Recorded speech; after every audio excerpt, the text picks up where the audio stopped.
If you are experiencing a production stop error on your Canadian Solar 2026, follow these steps to troubleshoot and resolve the issue quickly.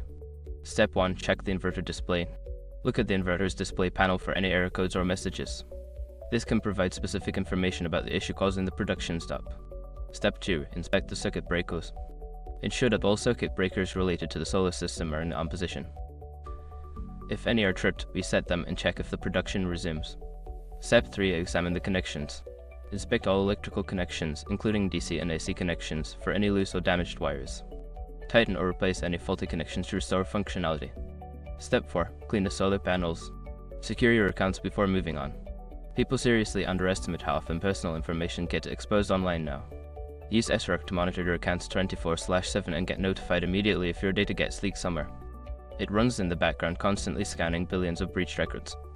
And honestly, for how cheap it is compared to the value you get, it's worth it. Link in the description.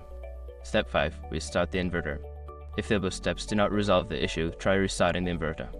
Turn it off for a few minutes and then turn it back on to see if it resolves the production stop.